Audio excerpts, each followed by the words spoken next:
We thank Deputy Special Coordinator Ramiz Al-Akbarov and Mr. Nikolai Mladinov, High Representative for Gaza, for their comprehensive briefings. President, the situation in the Middle East is becoming increasingly volatile, marked by escalating conflicts and the risk of regional and global conflagration and spillover. While multiple crises have distinct drivers, it is the unresolved question of Palestine that remains at the core of the Arab-Israeli conflict, perpetuating instability, shaping dynamics, fueling grievances, and undermining the prospects for a just and lasting peace.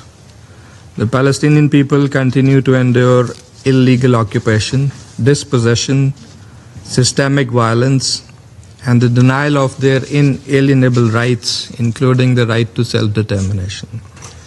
Over the past 2 years, their suffering has reached unprecedented levels, particularly in Gaza, where more than 71,000 Palestinians, mostly women and children, have been killed.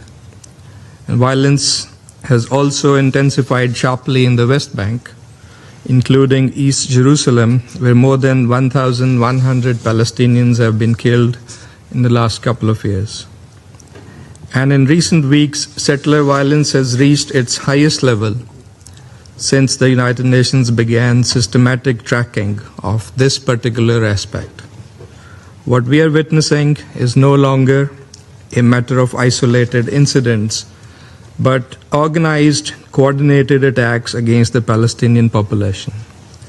This is a direct consequence of an occupation system that has been allowed to operate with impunity.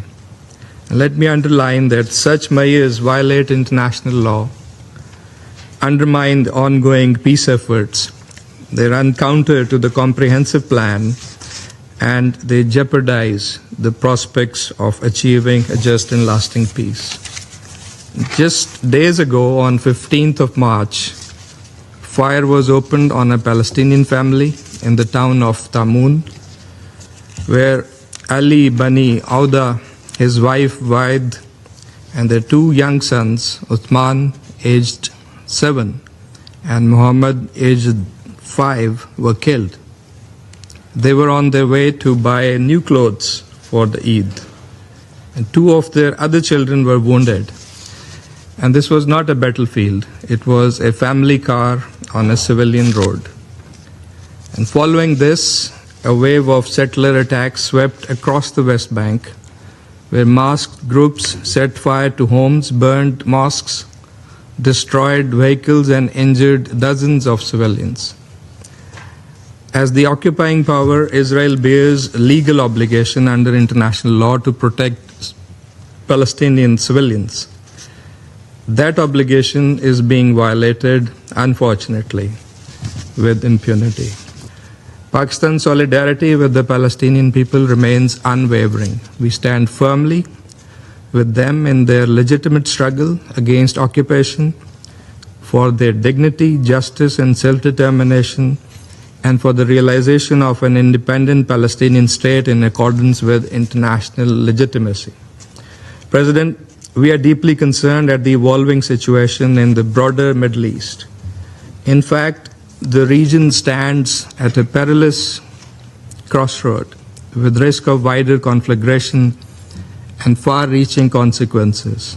Against this already dire backdrop, further escalation must be avoided at all costs. We call on all parties to exercise maximum restraint. And the ultimate aim must be cessation of all hostilities and moving towards peaceful resolution of all issues. And together with other partners, Pakistan is actively engaged in promoting this objective. I thank you.